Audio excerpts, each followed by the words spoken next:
three desperate brothers a dying ranch on the edge of the Montana Territory, and one last gamble to save it all. Caleb Finn and Owen Montgomery pooled their last dollars not for cattle or seed, but for a promise delivered by three mail-order brides to bring life back to their desolate home. They envisioned blushing sweethearts, hard-working partners, future mothers for a new generation. They waited under the unforgiving sun, their hearts full of fragile hope. But when the stagecoach door finally creaked open, it wasn't three hopeful young women who stepped into the dust. It was the one woman they never expected to see, again a ghost from a past they had long tried to bury. The sun over Promise Creek was a merciless hammer, beating down on the cracked earth and the weathered timbers of the Montgomery homestead. For weeks, this particular Tuesday had been a beacon, a shimmering point in the future that promised salvation. Today, the stagecoach from St. Louis was due, and aboard it were the futures of the three Montgomery brothers. Caleb, the eldest at 30, stood with his arms crossed, his posture as rigid as the fence posts he'd driven into the ground with his own hands. His face, tanned and lined from a decade of squinting at the horizon, betrayed nothing. But inside, a quiet anxiety churned. He had poured every last cent, every ounce of his stoic resolve into this venture. The Broken Spur Ranch. Their father's legacy was failing. The cattle were thin, the well was threatening to run dry, and the bank in Bozeman, represented by the predatory smile of a man named Bartholomew Kane, was circling like a vulture. Wives, he'd reasoned with grim practicality, meant hands. It meant help. It meant a chance. He'd picked his prospective bride, a woman named Agnes, based on her letter's description of her proficiency in canning sewing and animal husbandry. Practical. Solid. Leaning against a porch column with a deceptive nonchalance was Finn, the middle brother. At 27, he was the fire to Caleb's earth. A rogue's charm played about his lips, and his blue eyes, which had broken more than a few hearts in his younger days, scanned the empty road. He'd spent his portion of the money with a gambler's flair, choosing a bride named Delilah, whose photograph showed a cascade of dark hair and a smile that hinted at laughter and late nights. Finn wasn't just looking for a helper. He was looking for a spark to light up the crushing monotony of their lives. He was tired of the silence, the endless cycle of work and worry. He wanted life vibrant and loud to spill back into the hollowed-out rooms of their home. Seated on the bottom step, whittling a piece of cottonwood into the shape of a bird, was Owen. The youngest, at 22, he possessed a gentle soul that seemed at odds with the harshness of their world. His heart was the most invested, his dreams the most vivid. He hadn't chosen a bride based on skills or looks, but on the soul he'd found in her words. Her name was Penelope, and she had written of poetry and the color of the sky at dawn. She confessed she was not a great cook, but she loved to sing. In her, Owen saw not a solution to the ranch's problems, but a solution to the loneliness that echoed in his own quiet heart. He imagined holding her hand, showing her the hidden grove where the wild roses grew, sharing the silence that with her might finally feel comfortable instead of empty. They had been waiting for 2 hours. The air was thick with unspoken hopes and fears. Should have been here by noon, Caleb stated, his voice flat. It wasn't a question, it was an accusation leveled at the universe. Stagecoach probably threw a wheel, Finn offered, flipping a silver dollar. Or maybe Delilah talked the driver into a detour through a saloon. She sounds like my kind of woman. Owen didn't look up from his whittling. Penelope wrote that she's always punctual. Caleb grunted a sound of pure skepticism. He had argued against this folly from the start. Using their seed money on women they'd never met, felt like betting on a three-legged horse. But Finn's persuasive charm and Owen's desperate hope had worn him down. They had painted a picture of a revitalized home, of children's laughter, echoing where only the wind howled now, of warm meals and helping hands that would turn the tide. Reluctantly, Caleb had agreed, sending off the largest sum for the most practical bride. Finally, a plume of dust appeared on the horizon. It was a faint smudge at first, then a roiling cloud that slowly resolved into the familiar shape of the Butterfield stage, pulled by 4 weary horses. A collective tension seized the 3 brothers. They stood up unconsciously, brushing the dust from their trousers, straightening their stances. Finn pocketed his coin. Owen gently placed his finished carving on the step. Caleb's jaw tightened until it ached. The stagecoach lumbered to a halt in a swirl of alkali dust and the jangling of harnesses. The driver, a grizzled man named Hank, spat a stream of tobacco juice. "Montgomery Place," he yelled. "That's us," Caleb called back, his voice tight. Hank nodded. "Got your delivery." The brothers moved forward as one, their boots crunching on the dry ground. Their eyes were fixed on the coach door, a small dark rectangle holding all their possibilities. They expected a flurry of skirts, the nervous chatter of 3 women stepping into a new life. Caleb braced himself for a plain, sturdy woman. Finn grinned in anticipation of a flash of dark eyes. Owen held his breath, praying for a woman with a poet's soul. The door latch clicked. It swung open with a groan. A single figure appeared in the doorway, silhouetted against the dim interior. It was a woman, yes, but not a young one. She was slender, dressed in a simple dark traveling dress that was well made, but clearly not new. Her hair, once a fiery red they remembered from their childhood, was now streaked with silver and pinned up in a severe bun. She paused for a moment, her hand gripping the doorframe as if for strength.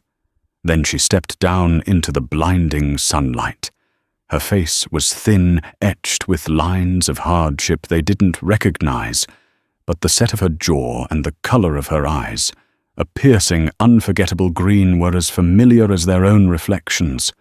The grins vanished from Finn's face. Owen's hopeful expression crumpled into confusion.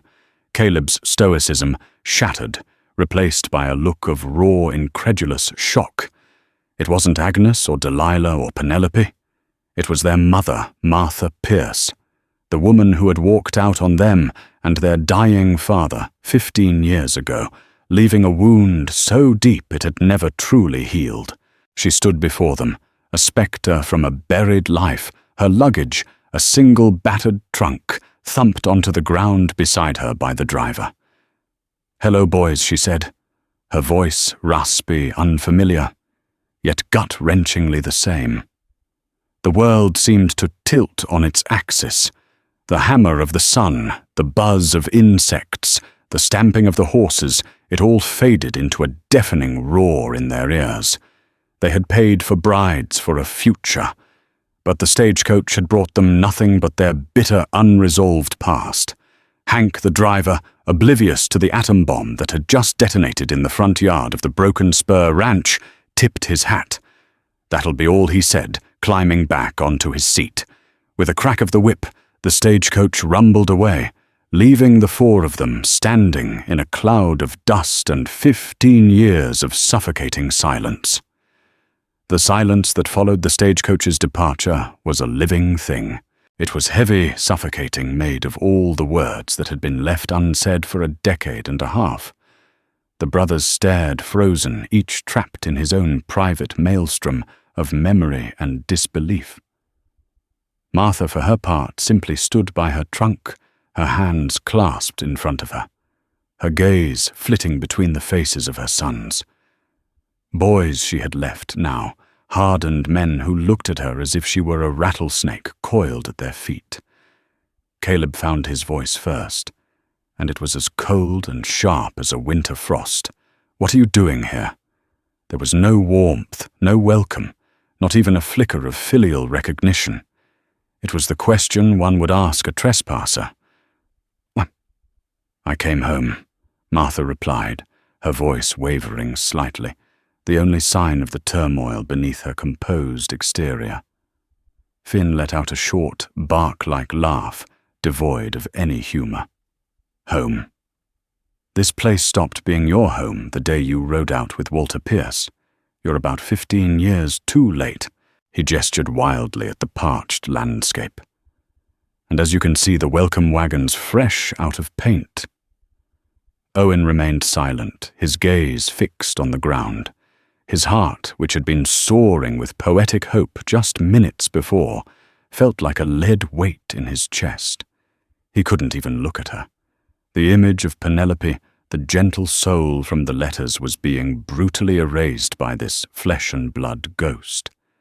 This was the woman who had left when their father needed her most, when they had needed her most. The scent of her lilac water, a memory he had clung to as a child, was now replaced by the smell of dust and betrayal. "Where are they?" Caleb demanded, taking a step forward. "The women we sent for. Where are the brides?" Martha's composure finally cracked. A flicker of something desperation crossed her face. There was a mix-up in St. Louis. They weren't able to make the journey. A mix-up. Finn scoffed, his anger starting to bubble over. "We sent a fortune to the Matrimonial Gazette. 3 passages, 3 contracts, 3 women. And we get you. That's not a mix-up, that's a damned swindle." "I can explain everything," she began, her voice pleading. "If you'll just let me get back on the road." Caleb cut her off, his voice dangerously low. "The next stage comes through in 2 days. You can wait in town." "Caleb, please," she whispered, her eyes welling up. "I have nowhere else to go." The words hung in the air, a pathetic admission that struck a dissonant chord. The Martha they remembered, or the version they had built up in their minds, was a selfish, determined woman who had chosen a wealthier, easier life with a land speculator like Walter Pierce. This frail, desperate woman in a faded dress did not fit that narrative. It was Owen who broke. His quiet nature couldn't sustain the high-pitched frequency of hatred. He saw the dust on her dress, the exhaustion in the lines around her eyes, the tremor in her hands. He saw a woman at the end of her rope, not a monster from his past. "It's a 2-day walk to town," he said quietly, not looking at anyone. "The sun will be down soon." Caleb shot him a look of pure betrayal. She made her choice years ago. "And she can sleep in the barn for it," Finn added, his arms crossed. But Owen's quiet words had pricked the bubble of their righteous fury, letting in a sliver of uncomfortable reality. They were Montgomerys.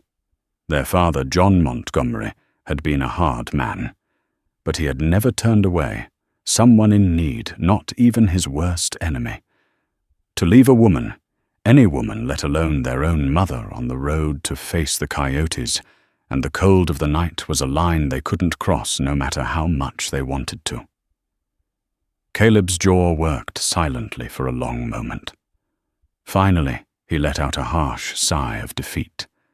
The small room at the back of the house. "It used to be the larder. There's a cot." He turned without another glance and stalked toward the barn, the need to hit something, to split wood, to mend a fence, anything a burning fire in his veins. Finn gave his mother one last withering look. "Don't think this means you're welcome," he spat, before turning and heading into the house, slamming the door behind him. Owen was left alone with her. He still couldn't meet her eyes. He bent down, hoisted the heavy trunk onto his shoulder, the unexpected weight of it making him grunt. He gestured with his head toward the house. This way, he mumbled and led his mother into the home she had abandoned. The dinner that evening was a masterpiece of tension. The air in the small kitchen was so thick with resentment it felt hard to breathe. Owen had prepared a simple meal of beans and salted pork, the same meal they ate most nights. The four of them sat at the rough-hewn table their father had built a chair for him, still symbolically empty at its head. Martha sat opposite it, a usurper in their sanctuary of grief. She tried to bridge the chasm. The place has held up well. "No thanks to you," Finn muttered into his plate. "Caleb, you look so much like your father." She tried again, her voice soft. Caleb's fork scraped loudly against his plate. He didn't look up. "Don't you dare speak his name in this house." The rebuke was so sharp, so venomous, that Martha physically flinched. The 15 years of anger, of feeling abandoned, as he watched his father waste away from a broken heart and a sickness of the lungs, were all contained in that single sentence. For the boys, their father's death was inextricably linked to her departure. She had left a sick man, and in their minds she had signed his death warrant. "I only meant—" "We know what you meant," Caleb said, finally looking at her. His eyes were hard chips of granite. "You meant to come back here and pretend nothing happened. You think you can just show up and we'll forget. We buried him ourselves, the three of us. Dug the hole right over that ridge. You didn't even send a letter." Walter wouldn't let me," she whispered, a tear finally tracing a path through the grime on her cheek. He was a very controlling man," Finn snorted. "Controlling your access to the money, you mean? Must have been a terrible burden, all that comfort and wealth you chose over your own family." The accusation was clear. She was a gold digger who had made her bed, and now broke and alone had come crawling back. Martha opened her mouth to defend herself, to explain the complexities, the mistakes, the regrets that were far more tangled than they could ever imagine. But she saw the wall of judgment in their faces and fell silent. What was the use? They had already tried and convicted her years ago. She pushed her uneaten food around her plate. The larder they had given her was little more than a closet dusty and smelling of old potatoes. The cot was thin, the single blanket threadbare. It was a clear message: you are a guest and an unwelcome one. An obligation, not family. As she sat there, a stranger at her own table, she looked at the hard faces of her sons and realized that getting back to the Broken Spur Ranch was not the end of her journey. It was the beginning of an impossible battle. She had not come home. She had simply arrived at the front line of a war she had started 15 years ago. The days that followed fell into a strained, agonizing rhythm. Martha rose before dawn, a habit ingrained from a lifetime of work. She moved about the house with a ghostly quietness, trying to make herself useful in a place where her very presence was a provocation.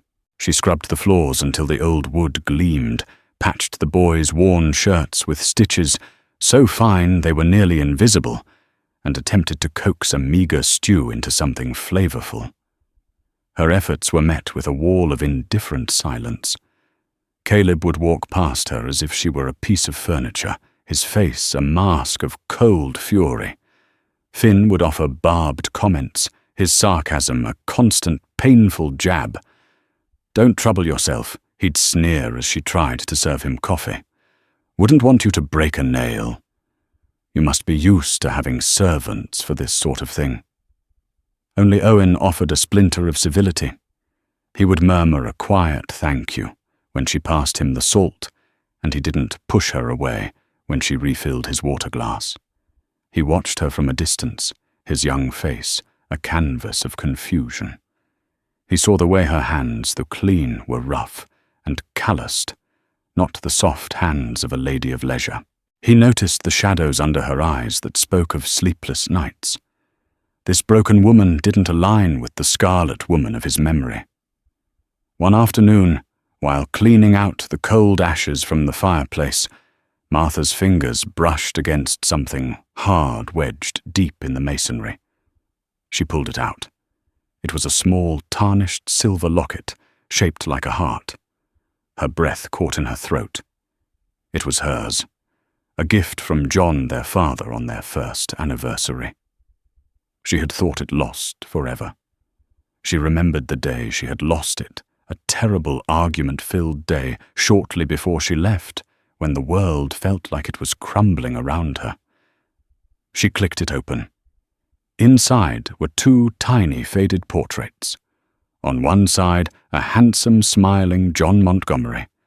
On the other, three little boys with their arms around each other, a serious Caleb, a mischievous Finn, and a shy, smiling Owen. A wave of grief so powerful it buckled her knees, washed over her. She sank to the hearth, the locket clutched in her hand, and for the first time since her arrival, she allowed herself to weep silent sobs, shaking her entire body for the life she had lost, the choices she had made, and the sons she could no longer reach. Owen found her there. He had come inside for a drink of water and stopped dead at the sight of his mother, crumpled and weeping by the cold fireplace. He saw the locket in her hand. He remembered it. He remembered his father, fastening it around her neck, the two of them laughing in the kitchen. The memory was a warm, sunlit thing, a stark contrast to the cold, grey reality of their lives now. He didn't say a word. He walked over to the water bucket, dipped a ladle, and drank. Then he walked back, hesitated for a moment, and gently placed the ladle of cool water on the floor beside her, before quietly leaving the room. It was a small gesture, almost nothing. But for Martha, it was everything. It was the first drop of rain on a parched and barren land. The fragile moment of connection was shattered the next morning by the arrival of a rider. He was a large man on a fine black horse, dressed in a tailored suit that looked ridiculously out of place against the dusty backdrop of the broken spur. It was Bartholomew Kane. His face was fleshy, his eyes small and shrewd, and his smile was a thin, unpleasant line. He dismounted, with the air of a man who already owned the ground he stood on. Caleb met him on the porch, his stance immediately confrontational. Caleb said, his voice flat. Montgomery Kane replied, his smile widening. Just making my weekly rounds, checking on my investments. He let his gaze sweep over the ranch with theatrical disdain. Doesn't look like business is booming. We'll have the payment by the end of the month. Caleb stated, his hands clenched into fists at his sides. That's what you said last month, Kane said, smoothly pulling a cigar from his breast pocket. The bank is growing impatient.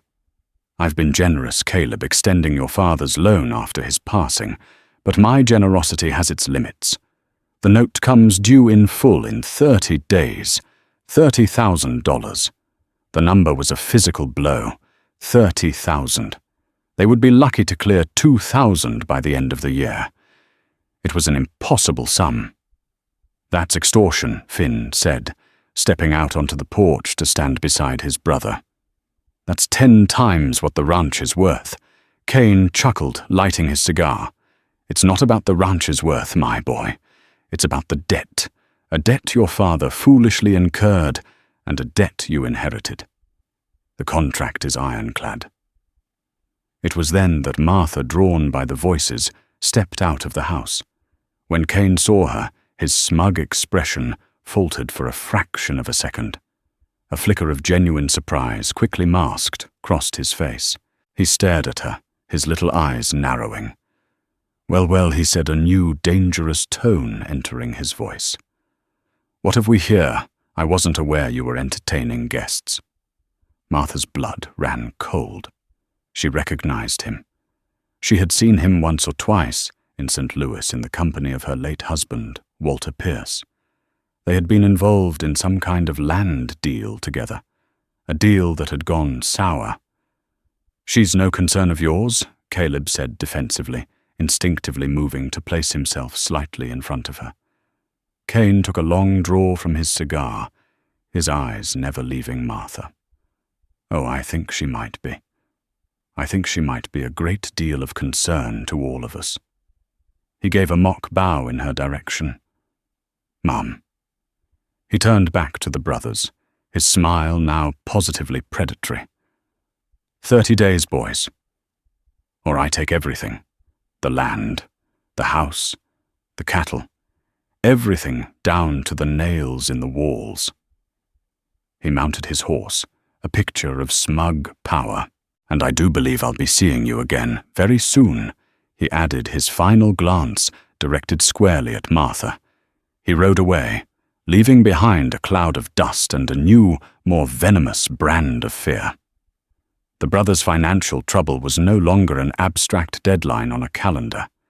It now had a face, and somehow, inexplicably, it seemed to have something to do with the unexpected arrival of their mother. The fragile truce was over. The time for whispers was done. The time for answers had come.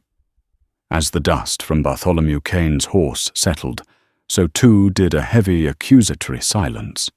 Caleb turned slowly his eyes, pinning Martha to the spot where she stood on the porch. The flicker of recognition he'd seen pass between her and Kane had not gone unnoticed. It was the missing piece to a puzzle he was only just beginning to comprehend. "You know him," Caleb stated. "It wasn't a question." Martha wrung her hands, her face pale. "I've seen him before. In St. Louis. He was an associate of my husband's. Your husband, Finn, repeated the word, making it sound like a curse. Walter Pierce. The man you left our father for. What business did Kane have with Pierce?" Caleb's voice was like a drill boring relentlessly toward the truth. "And what does it have to do with you showing up here on the very day our brides were supposed to arrive?" The carefully constructed dam of Martha's composure began to crumble. The questions were coming too fast, hitting too close to the bone. She had hoped for more time, for a chance to soften them, to prove her worth, before the whole ugly truth came spilling out. But Kane's visit had accelerated everything, forcing her hand. "It's complicated," she stammered, looking from one hostile face to the next. "Uncomplicate," Caleb commanded, taking a step closer. "Right now. Start with the brides. Where are Agnes, Delilah, and Penelope?" The names of the phantom women hung in the air. Owen, who had been listening from the doorway, flinched as if struck. The mention of Penelope's name was a fresh twist of the knife in his still bleeding heart. Martha took a deep, shuddering breath. The moment had come. "There is no Agnes," she said, her voice barely a whisper. Or Delilah, or Penelope. The silence that greeted her confession was absolute. The three men stared their minds, refusing to process the words. "What did you say?" Finn asked, his voice dangerously quiet. "They don't exist," Martha said, a little louder, now the terrible momentum of confession carrying her forward. "I invented them. I wrote the letters. All of them." The impact of her words was seismic. Owen sank onto the porch steps, his face ashen. Finn looked as though she had physically slapped him, a mixture of rage and bewilderment twisting his features. Caleb's face became a thundercloud of pure, unadulterated fury. "You." What Caleb's voice was low, trembling, with suppressed violence. "You wrote those letters. You pretended to be three different women. Why?" "Because I was desperate," she cried the words tearing from her throat. "Walter died 6 months ago. He didn't die. A rich man, Caleb. He died a debtor. He lost everything in a bad railroad speculation. The man I met, the man I thought I was building a new life with, was a liar. He left me with nothing. Not a penny. I was working as a seamstress in a boarding house, sleeping in the cellar. I was starving." She looked at her sons, her eyes pleading for understanding. "One day, I saw your advertisement in a copy of the Matrimonial Gazette someone had left behind. 3 hard-working brothers seek wives for Montana homestead. It listed the post office box in Promise Creek. I knew it had to be you. It was a sign, a chance to come home. "So you swindled us," Finn snarled. "You stole our money." "I didn't steal it," she insisted, tears streaming down her face. "Now, I used it. I used it to pay the agency to convince the owner, a kind woman named Mrs. Gable, to help me. I told her part of the truth. She arranged it, so the ticket was issued in my name. I used the rest for the passage and to buy supplies I thought we'd need. Flour, salt, coffee. They're in my trunk. I wanted to help, not to cheat you." Caleb threw his hands up in disgust. "Help us. You took our last dollar. That was our seed money for the spring planting.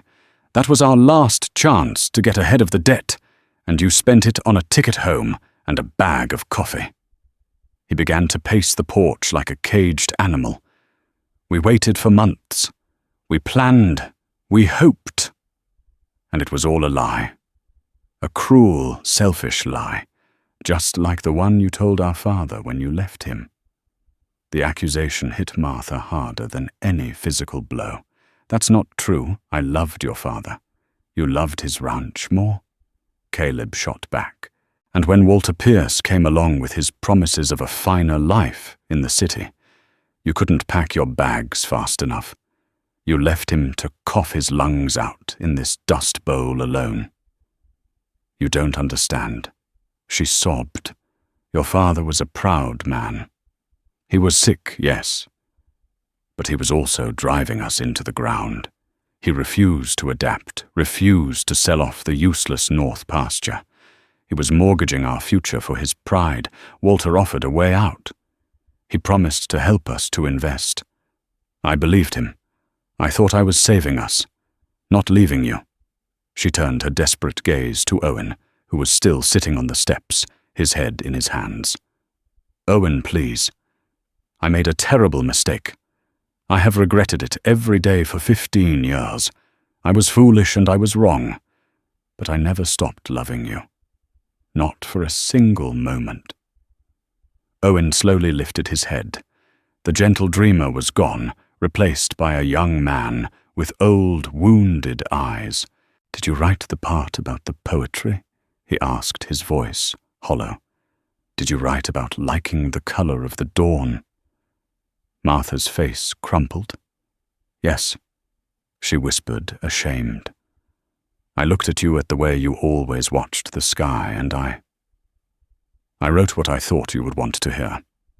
It was the final, most personal betrayal. She had not just deceived him. She had targeted his very soul, using his deepest longings as a key to unlock the door back into their lives." Owen stood up, his face a mask of quiet devastation. Without a word, he turned and walked away past the barn, heading for the open plains, needing a space so wide it might be able to contain his heartbreak. Caleb stopped his pacing and stood directly in front of his mother. His rage had cooled into something far more chilling, a cold, hard resolve. "You're not just a liar," he said, his voice devoid of all emotion. "You're a poison. You poisoned this family when you left, and you've done it again now that you're back. You said Kane was an associate of Walter's, the man who holds the note on this ranch. What is the rest of the lie? Martha, what trouble did you bring to our doorstep?" Before she could answer, Finn stepped between them. "Enough," he said, his voice ragged. He looked at his mother, the charming rogue's mask stripped away, leaving only a raw, disillusioned man. "I don't want to hear it anymore. I just want you gone." He pointed a trembling finger down the road. "You can have the food in your trunk. It should last you until you get to Bozeman. Start walking." The command hung in the air, as stark and brutal as a hanging sentence. "Start walking." Finn had uttered the words, but they echoed the sentiment in Caleb's heart. Martha looked at their faces, stripped of all filial piety, and saw only judgment. She was a pariah in her own home, a swindler who had played on their hopes and brought ruin in her wake. There was no more fight left in her. Her confession had cost her everything. With a final broken sob, she turned. She walked to her trunk, her movements stiff and slow like an old woman's. She fumbled with the latch, her hands shaking too much to open it. She was going to take out the pitiful supplies she had bought with their money, and then obey to walk away into the vast, indifferent expanse of the Montana Territory, and disappear. It was in that moment of ultimate despair that the sound of hoofbeats returned. All three of them turned to see Bartholomew Kane riding back toward the ranch, not with the leisurely pace of a man making his rounds, but with the focused intent of a predator closing in. He wasn't alone. Two other men, rough-looking characters with guns strapped to their hips, flanked him. Kane reined in his horse, a triumphant, ugly smile spreading across his face. He seemed to relish the scene of domestic turmoil he had interrupted. Leaving so soon, Kane asked, his gaze fixed on Martha. "I was hoping we'd have a chance to get reacquainted." "This is our property, Kane," Caleb said, stepping forward, his body instinctively shielding his mother. "State your business and get out." "Oh, my business is with the lady," Kane said, dismounting. He walked toward Martha, his boots crunching on the dry earth. He stopped a few feet from her, his presence menacing. "You see, boys, your mother and I have a mutual acquaintance. Your dearly departed stepfather, Walter Pierce." He paused, letting the name sink in. Walter was a man of many ventures and many appetites. He liked to gamble, on land, on cards, on horses, and he wasn't very good at it. A few years back he came to me for a loan, a substantial one. He was desperate, you see. He signed a personal note listing all his assets as collateral. Kane's eyes gleamed with malice. The problem is, Walter didn't have any assets. Not really. He'd already lost everything. Everything except for one final valuable thing. His wife. Finn and Caleb exchanged a look of disbelief. "What are you talking about?" Finn demanded. "It seems that when dear Walter married your mother," Kane continued, his voice dripping with condescension, "he believed she was the heir to this ranch. He thought your father was a wealthy man. He married her for the inheritance he was sure she would receive, an inheritance he planned to use to pay me back." The revelation was sickening. Martha hadn't just been foolish, she had been a pawn in another man's scheme. She had been courted and won by a con man who saw her as nothing more than a deed to their land. "But then your father didn't die," right away Kane went on, enjoying his story. "And Walter's debts mounted, so he signed a new document, an addendum to his loan. It stipulated that should he die before paying his debt, the responsibility and the collateral would transfer to his only next of kin, his wife." He pulled a folded document from his coat pocket and held it up. "I present to you the debt of Walter Pierce, $50,000, payable by his widow, Mrs. Martha Pierce." He let the paper drop to the ground at her feet.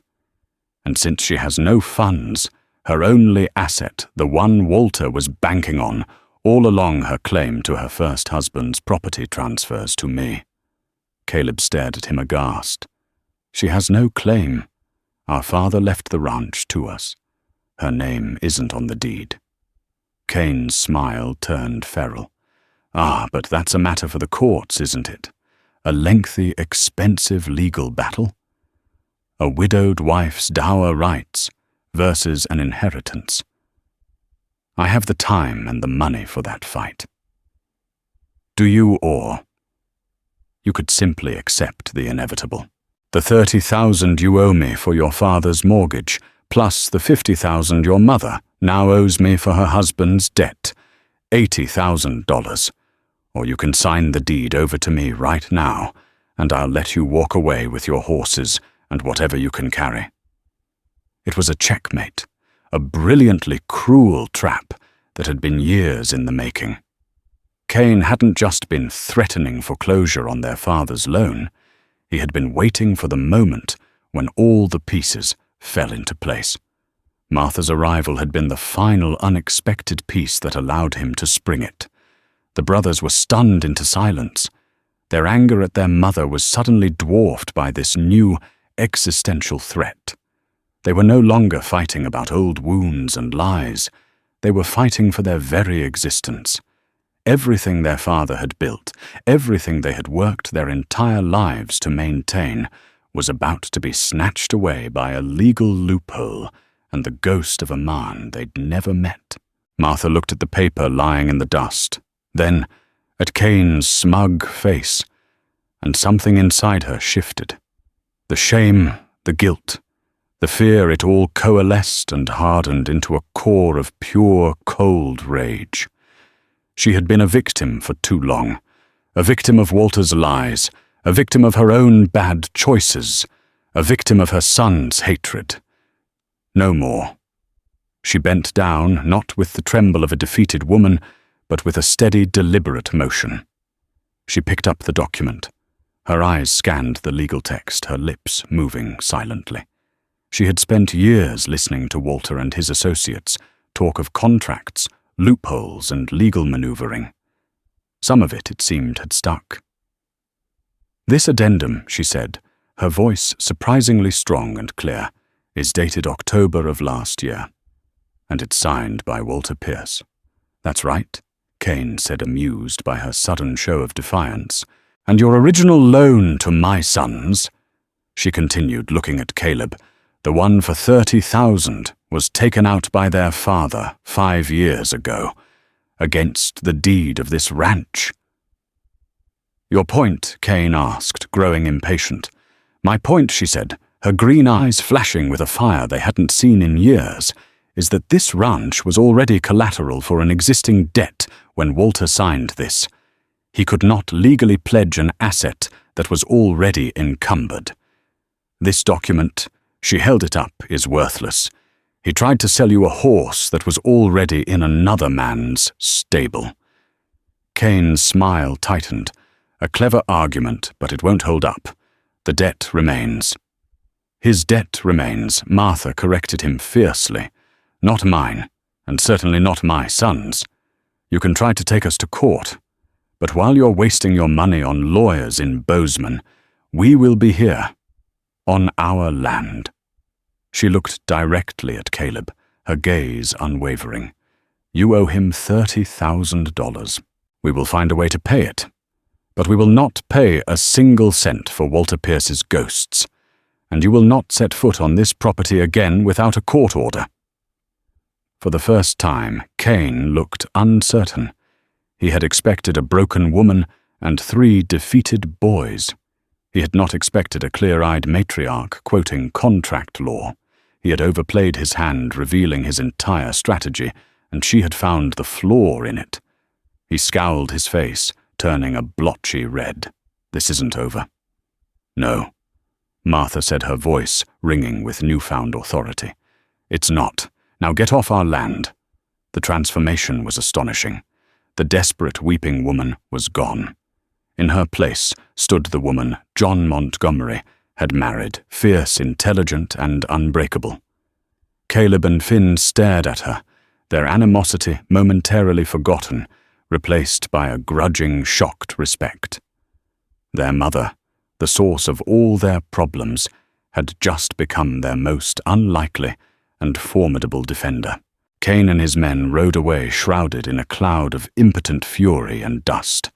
They left behind a silence that was profoundly different from the one that had preceded them.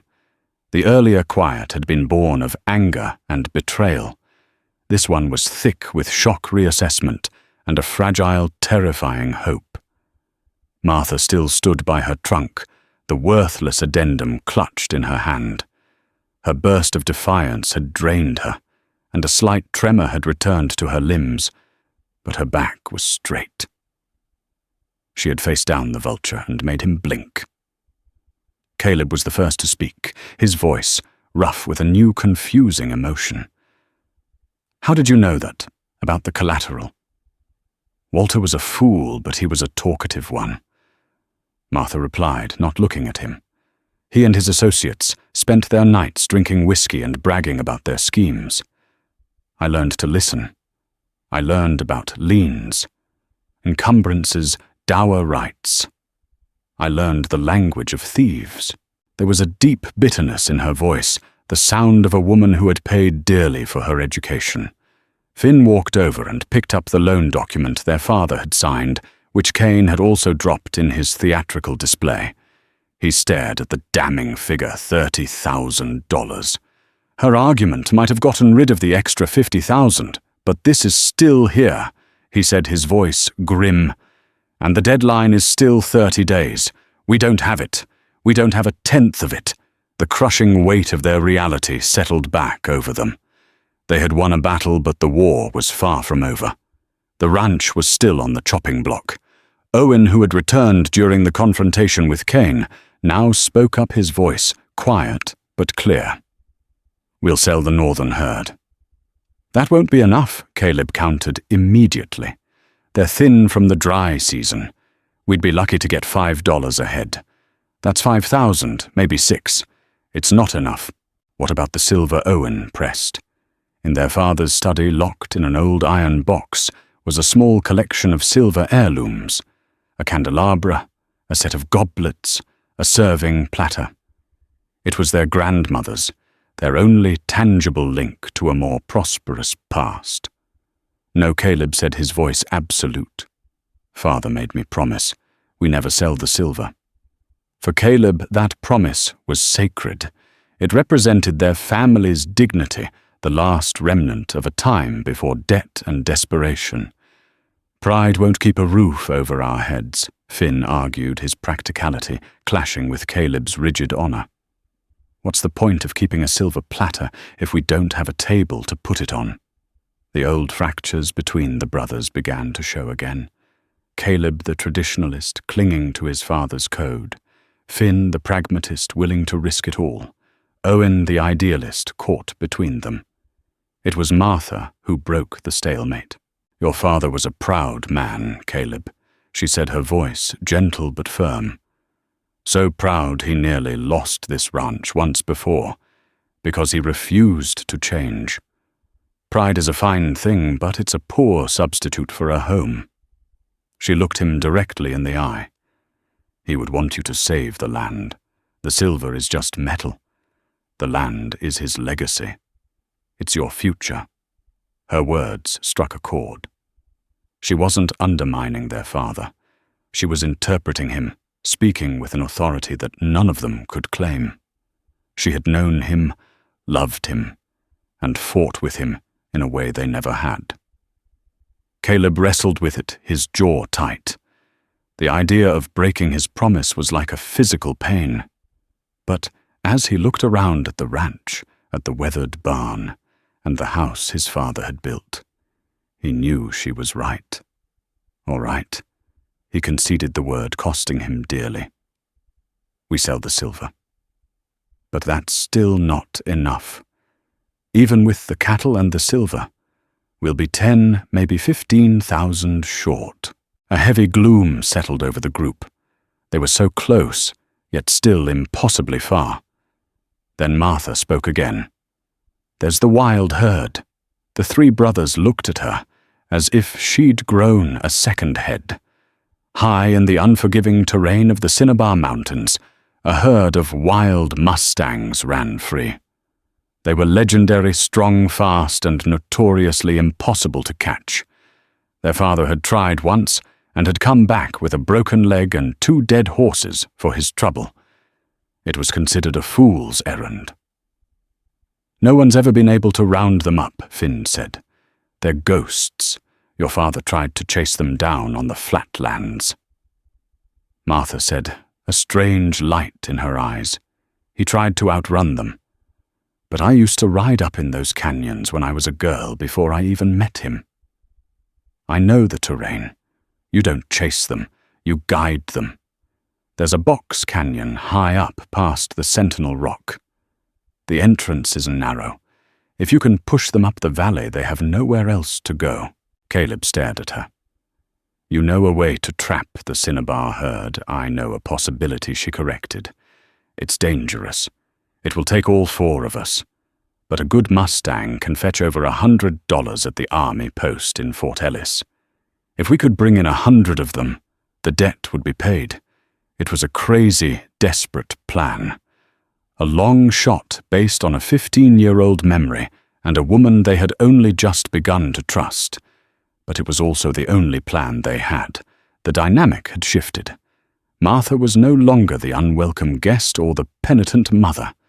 She was a strategist, a wellspring of forgotten knowledge. For the first time, they weren't just a mother and her estranged sons. They were a unit, a team with a common enemy and a shared, desperate goal. "All right," Caleb said, after a long pause, making a decision. He looked at each of them in turn, his gaze resting last on Martha. "Here's what we'll do. Owen, you're the best tracker. You and I will scout the canyon she's talking about tomorrow. We need to know the lay of the land. Make sure it's feasible. Finn, you'll ride to town. Take the silver. Get the best price you can, but don't look desperate. Use the money to buy every foot of good rope you can find and enough supplies for a week in the mountains. We'll need it." He turned to his mother. "You will stay here and get things ready. Pack the food, check the gear, and you will draw us a map of that valley. Every rock, every ravine you can remember." There were no more arguments. For the first time in years, the Montgomerys had a purpose. A fragile alliance had been forged in the crucible of Cain's greed and their mother's desperate gamble. They were no longer just reacting to the past. They were fighting for a future. The work was hard, the odds were long, and the trust between them was as thin as a spider's thread. But it was a start. As the sun began to set, casting long shadows across the yard, the 4 of them stood together, a broken family tentatively piecing itself back together in the face of annihilation.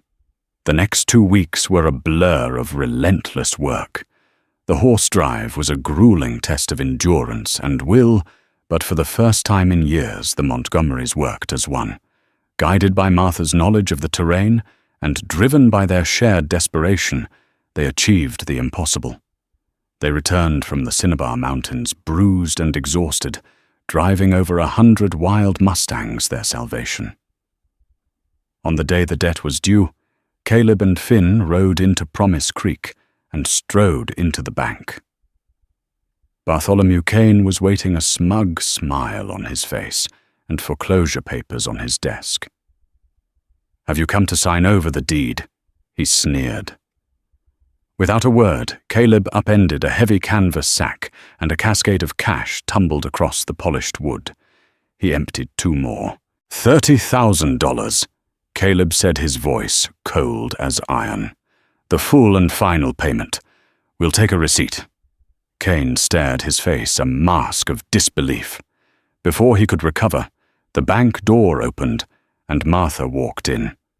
She was no longer a victim, but a woman of formidable resolve. She placed a sworn affidavit on the desk in front of the stunned banker.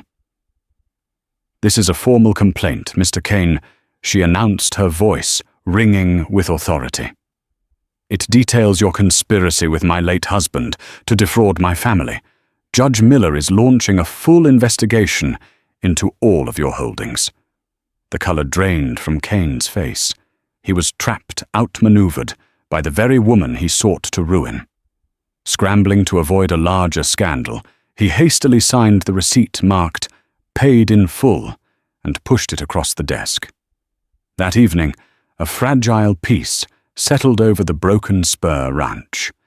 The victory was shared, the silence at the dinner table no longer hostile.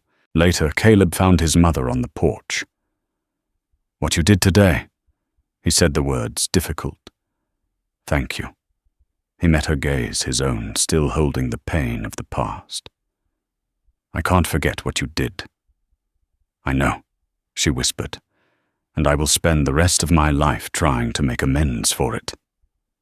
Caleb was quiet for a long moment, the bitterness of years warring with a new, hard-won respect. "The larder is cold," he said finally. "Your old room is upstairs. It's time someone was in it." It wasn't forgiveness, not yet. But it was a beginning. A key turning in a long, locked door. The Montgomery family, broken and battered, was finally on the road to being whole again.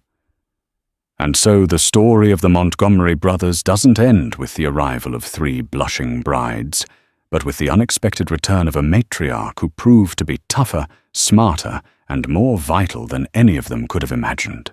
Their journey was one of rediscovering family, not in the idealized promises of a letter, but in the harsh, unforgiving crucible of the West, where survival depends on grit, forgiveness, and the unbreakable bonds of blood. They sought partners to help them save their ranch, and in the end, they found that the one person they needed most was the one they had cast out years ago. If this story of resilience, family, and second chances in the unforgiving frontier moved you, show your support. Hit that like button, share this tale with someone who loves a powerful story, and be sure to subscribe for more sagas from the heart of the American West. What part of the Montgomery's journey resonated most with you? Let us know in the comments below.